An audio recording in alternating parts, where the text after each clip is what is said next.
మన మెదడు నిజంగా ఒక అద్భుతం కదా. కాని అప్పుడప్పుడు మన ఏకాగ్రత మన మాట అస్సలు వినదు. ఏదైనా ఒక పనిమీద దృష్టి పెడదామనుకుంటే మనసెక్కడెక్కడో తిరుగుతూ ఉంటుంది. అసలు మన ఏకాగ్రత ఎలా పనిచేస్తుంది, దాన్ని మనం మన కంట్రోల్లోకి తెచ్చుకోగలమా? రండి, ఈరోజు ఈ ప్రశ్నలకు సమాధానాలు వెతుకుదాం. ఒక్కసారి ఆలోచించండి. జూమ్ కాల్లో ఉంటూనే సైలెంట్గా ఒక ఈమెయిల్ చెక్ చేయడం. మనలో చాలామందికి ఇది అనుభవమే కదూ. ఒకేసారి 2 పనులపై దృష్టి పెట్టడానికి ట్రై చేసినప్పుడు మన బ్రెయిన్లో అసలేం జరుగుతోంది? ఎందుకంత కష్టంగా అనిపిస్తుంది? అయితే ఆ పోరాటానికి కారణం మనలో సంకల్పం లేకపోవడం కాదు. అసలు సమస్య ఏంటంటే మన మెదడులో ఉండే ఏకాగ్రత అనే శక్తి చాలా పరిమితంగా ఉంటుంది. మన ఏకాగ్రత ఒక ఫిల్టర్ లాంటిదన్నమాట.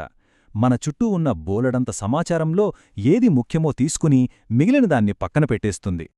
ఇప్పుడు మన ఏకాగ్రత ఫిల్టర్ను మన మనసుకు కాపలాగా ఉండే ఒక గేట్ కీపర్లా ఊహించుకుందాం. ఏ సమాచారాన్ని లోపలికి పంపాలి, దేనిని బయటే ఆపేయాలి అని నిర్ణయించేది ఈ గేట్ కీపరే. సింపుల్గా చెప్పాలంటే మన చుట్టూ ఉన్న 100 విషయాల్లో కొన్నింటిని మాత్రమే సెలెక్ట్ చేసుకుని మిగిలిన వాటిని పట్టించుకోకుండా వదిలేయడమే ఏకాగ్రత. కాని ఒక్క విషయం గుర్తుంచుకోండి, ఈ శక్తికి కూడా ఒక లిమిటుంది. అయితే మన ఏకాగ్రత ఎప్పుడూ ఒకేలా పనిచేయదు. అది 3 వేర్వేరు రకాలుగా ఉంటుంది. ఈ 3 పద్ధతులు మనకు అర్థమైతే మన ఫోకస్ని ఎప్పుడు ఎలా ఉపయోగించాలో ఒక క్లారిటీ వస్తుంది. మొదటిది సెలెక్టివ్ అటెన్షన్. అంటే చుట్టూ ఎంత గందరగోళమున్నా ఒకే విషయం మీద దృష్టి పెట్టడం. ఉదాహరణకి, రద్దీగా ఉండే క్యాఫేలో కూర్చుని ఒక పుస్తకం చదువుతున్నారనుకోండి. అప్పుడు మీరు చేసేది ఇదే. దీన్నే కాక్టైల్ పార్టీ ఎఫెక్ట్ అని సరదాగా పిలుస్తారు. ఒక పార్టీలో మీరు ఫ్రెండ్తో మాట్లాడుతున్నప్పుడు చుట్టూ ఎంత సౌండున్నా మీరు పట్టించుకోరు. కాని అదే గుంపులో ఎవరో మీ పేరు పిలిస్తే చాలు, మీ దృష్టి వెంటనే అటువైపు వెళ్తుంది. అదే ఈ ఎఫెక్ట్. ఇక రెండవది డివైడెడ్ అటెన్షన్. చాలామంది దీన్నే మల్టీ టాస్కింగ్ అని పిలుస్తుంటారు. అంటే ఒకేసారి 1 కంటే ఎక్కువ పనుల మీద మన బ్రెయిన్ పవర్ని పంచడమన్నమాట. పాటలు వింటూ డ్రైవింగ్ చేయడం దీనికొక మంచి ఉదాహరణ.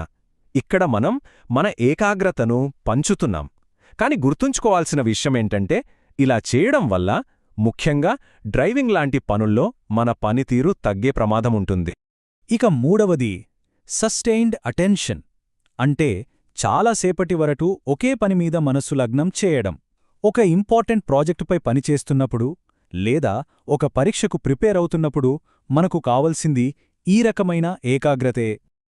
లైఫ్ గార్డ్ నిరంతరం నీటిని గమనించడం, లేదా ఎయిర్ ట్రాఫిక్ కంట్రోలర్ గంటల తరబడి స్క్రీన్ను పర్యవేక్షించడం, ఇలాంటి హై రిస్క్ పనులకు ఈ సస్టెయిన్డ్ అటెన్షన్ చాలా ముఖ్యం. సరే, ఏకాగ్రత అంటే ఏంటో, అందులో రకాలు ఏంటో చూశాం. కాని మన మెదడసలు దీన్ని ఎలా సాధ్యం చేస్తుంది? దీని వెనకున్న సైన్స్ ఏంటో, కొన్ని ముఖ్యమైన థియరీలు ఏం చెప్తున్నాయో ఇప్పుడు చూద్దాం. మన మెదడులోకి ప్రతి సెకను అపారమైన సమాచారం వస్తూనే ఉంటుంది.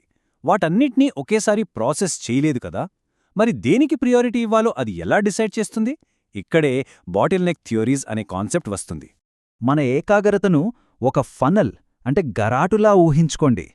బయటనుంచి ఎంత సమాచారం వచ్చినా ఆ ఫనల్ సన్నని గొట్టం ద్వారా ఒకేసారి కొంచెం సమాచారం మాత్రమే లోపలికి వెళ్ళగలదు. మన బ్రెయిన్ కూడా దాదాపు ఇలాగే పనిచేస్తుంది. సరే, ఇక్కడ 2 ముఖ్యమైన థియరీస్ మధ్య ఉన్న తేడా ఏంటో చూద్దాం. బ్రాడ్బెండ్ ఏమన్నారంటే, మనం పట్టించుకోని సమాచారం పూర్తిగా బ్లాక్ అయిపోతుంది. కాని ట్రీస్మాన్ థియరీ ప్రకారం అది పూర్తిగా బ్లాక్ అవ్వదు. కేవలం దాని సిగ్నల్ వీక్ అవుతుంది. ఒక డిమ్మర్ స్విచ్ లాగా అన్నమాట. అందుకే మన పేరు పిలిచినప్పుడు మనం స్పందించగలుగుతాం. మన మెదడు సమాచారాన్ని ప్రాసెస్ చేయడానికి 2 పద్ధతులను వాడుతుంది. కొత్తగా డ్రైవింగ్ నేర్చుకోవడం లాంటి పనులకు కంట్రోల్డ్ ప్రాసెసింగ్ అవసరం. అంటే చాలా జాగ్రత్తగా ఆలోచించి చేస్తాం. అదే పనిలో ఎక్స్పర్ట్ అయ్యాక అది ఆటోమేటెడ్ ప్రాసెసింగ్గా మారిపోతుంది. పెద్దగా ఆలోచించకుండానే అలవోకగా చేసేస్తాం. ట్రీస్మాన్ చెప్పిన మరో ఇంట్రెస్టింగ్ థియరీ ఏంటంటే, మన ఏకాగ్రత ఒక జిగురు లాంటిదట. ఇది ఒక వస్తువు యొక్క రంగు, ఆకారం, పరిమాణం లాంటి వేర్వేరు లక్షణాలను అన్నింటినీ కలిపి మనకొక పూర్తి చిత్రాన్ని చూపిస్తుందన్నమాట. సరే, ఇన్ని థియరీలున్నాయి, అన్నీ బానే ఉన్నాయి. కాని వీటివల్ల మనకుపయోగమేంటి?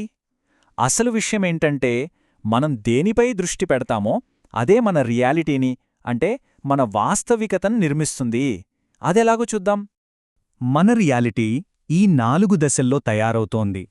ఫస్ట్, మన చుట్టూ ఉన్న సమాచారాన్ని గ్రహించడం, తర్వాత దాన్ని ఒక పద్ధతిలో పెట్టడం, ఆ తర్వాత దాన్ని ఒక అర్థమివ్వడం, ఫైనల్గా అన్నింటినీ కలిపి ఒక అనుభవంగా మార్చడం. ఈ మొత్తం ప్రాసెస్లో మనం దేనిపై ఏకాగ్రత పెడతామో అదే మనకు ప్రపంచమవుతుంది. ఇది నమ్మడానికి కొంచెం కష్టంగా ఉండొచ్చు, కానీ మన ఏకాగ్రత కొన్నిసార్లు మనల్ని గుడ్డివాళ్లనూ చేస్తుంది. మనం ఒక దానిపై చాలా సీరియస్గా దృష్టి పెట్టినప్పుడు మన కళ్ల ముందే ఒక గొరిల్లా నడుచుకుంటూ వెళ్ళినా మనం గమనించలేకపోవచ్చు. సైకాలజీలో దీన్నే ఇన్అటెన్షనల్ బ్లైండ్నెస్ అని అంటారు. సరే, ఇప్పుడు మీ దృష్టిని పరీక్షించుకునే టైమొచ్చిందే. ఇప్పటివరకు మనం నేర్చుకున్న ముఖ్యమైన విషయాలను ఒక్కసారి గుర్తుచేసుకోవడానికి ఇదొక మంచి అవకాశం. రెడీనా? ఓకే, ఇప్పుడు ఒక చిన్న ప్రశ్న. మనం పట్టించుకునే సమాచారం పూర్తిగా ఆగిపోకుండా కేవలం దాని సిగ్నల్ బలహీనపడుతుందని చెప్పిన థియరీ ఏది? కాస్త గుర్తు తెచ్చుకోండి. Correct answer C, Treisman attenuation theory. గుర్తుంచుకోండి, ఇది ఒక ఆఫ్ స్విచ్ లాగా పూర్తిగా ఆపేయదు. మన ఏకాగ్రతను పెంచే, తగ్గించే ఒక డిమ్మర్ స్విచ్ లాగా పనిచేస్తుంది. కాబట్టి వెళ్లే ముందు ఒక్క ఆలోచన. మన ఏకాగ్రత ఎలా పనిచేస్తుందో ఇప్పుడు మనకొక ఐడియా వచ్చింది కదా. ఈ కొత్త అవగాహనతో ఈరోజు మీ దృష్టిని పక్కకు లాగే ఒక్క డిస్ట్రాక్షన్ను అయినా మీరు భిన్నంగా ఎలా ఎదుర్కొంటారు? ఆలోచించండి.